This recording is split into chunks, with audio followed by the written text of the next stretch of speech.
These days, anybody with a cell phone can take a photograph, but seeing yourself and the people around you as the central players in a life story is something else altogether.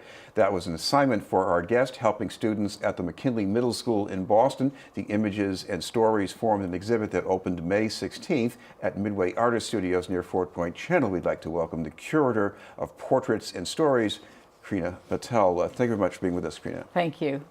First of all, tell us about the students you were working with. What were they like? Oh, I'm just walking over from McKinley Middle right now, and I have to say, we have formed a relationship over. I started, my assistant Lindsay Gaylor and I started in September, and we were placed there by the Eliot School for Fine and Applied Arts. And over the months, we have built such a wonderful relationship with the students. And as many know, the students at McKinley Middle are emotionally fragile, and I think all of us are emotionally fragile. It's just that some of us have learned to manage it over the years, and I think the arts are a wonderful medium to help them manage their emotions, and that's what I've seen through this project. It's been a journey. It's been a lot of work, but just to see the students' face light up when they see their photos that they have curated from their collection of Instagram and Snapchat and whatnot, and photos they have taken, and then a very central part of this whole exhibit are the portraits that we have co-created, that I as a visual artist have made along with the students. Well, this isn't just about some sort of artist parachuting into a school. The principal, I think, really bought into this as well. Oh, absolutely. So the Eliot School is very well known all over the city. It's a very, it's a school that has a very good reputation in Boston over the years. In fact, the other day I met somebody who said her mother or her grandmother took classes at Eliot, so it has a long history.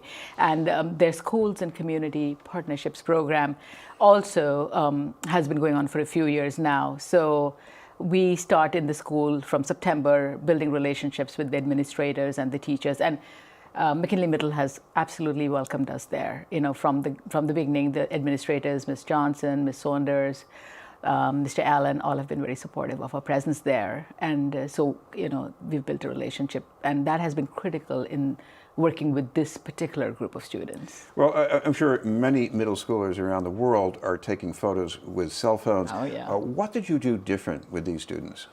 Well, the motivation for the show was the fact that selfies are central to teenagers' life and preteens' life.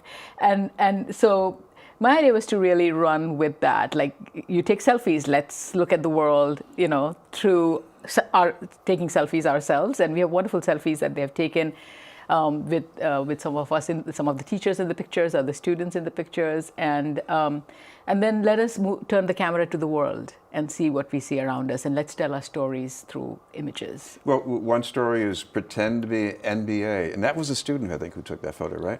Oh, right there, yes. A student took the photograph. NBA is big in the boys' life. And they have also written, along with the photographs, they've written poems which are like I am. And that I am thing seems to be on trend, because just the other day I saw in the New York Times that they are inviting readers to share, stories about themselves through this I am prompt. And we had the same thing with our students, and they wrote I am, hopeful, or what they hope about, what they dream about, what they want to be. And NBA is a constant theme for many students.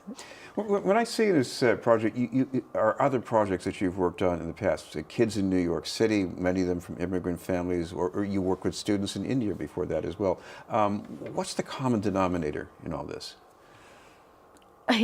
Just this morning I was listening to this wonderful song by Indian lyricist and songwriter called Bhupen Hazarika.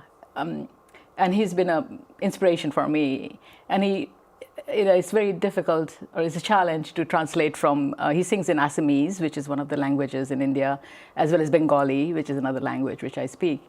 And he talks about, there is no harm if somebody who needs support holds your hand as we journey through life. And I think that's what's been my inspiration and motivation to work with. I've always worked with students. I began my career with children with special needs, bringing arts to schools in India. And then upon immigrating to the United States more than 25 years ago, I continued my career as a teacher. I was delighted to see that you had a teacher on the show as well. And then, so I was working in New York City in independent schools over there.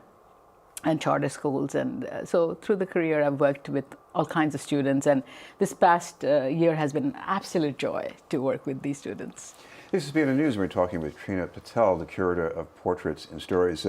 Krina, about that word portrait, I mean, students and just about everybody else, we're used to looking at selfies.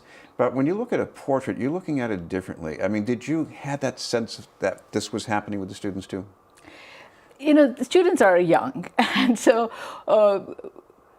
I think we have what we've done this year through this project is we've kind of given them a glimpse of what images can do besides, you know, like they can tell stories, you know, and it's just not taking a photo and just snapping it and saying, oh, here it is, but it's more than that. It's you are in a moment in time showing a part of yourself or not showing a part of yourself. And we you know, I showed them portraits, for example, portraits that are not just photographs, but paintings by Kehinde Wiley, the portraitist who did Obama's portrait. And another thing which is amazing, Chris, is that as we were working through this project, I realized the lack of representation in mainstream media or mainstream society of minorities. And this was I mean, I was very aware of it as a teacher, but actually doing the project with them, drawing their silhouettes, I realized that this is very special. Well, with any work of art, it's not just a surface of reality. You see something that's implied. Correct. And there's one photo, I think you took the photo, this student looking up toward the stars. Tell me about that. Our queen over here. Yes. she's just amazing. She's wonderful. And this is her. That is the thing I realized, that as I did the portraits with the students, they revealed so much of themselves just, you know, by sitting still in front of a light and me drawing out their profile, and then us discussing it and talking about what this profile reveals about themselves. And that's the beauty of art, that it just shows you, gives you a glimpse of something that is intangible. And in this photo, in this profile that as I call her, the queen, her name is Tina Ruffin. She has a sense of self. You know, despite the challenges that she may have encountered or continues to encounter, she has a strong sense of self. And that came through for her and me. I just showed her a photo before coming here, and she was just, you know, you could see the face. And that is also, that internal strength and joy in life is evident to me. We should mention, I guess these are still on exhibit, so if people want to go and look them up, there's a way they can do that? Yes, they open on Thursday. The show opens on Thursday, and it'll go on for a month at the Midway Gallery, which is downtown. The Midway Artist Gallery also has a very interesting history. And I am the co-chair of the gallery, which made it possible for me to do the show there.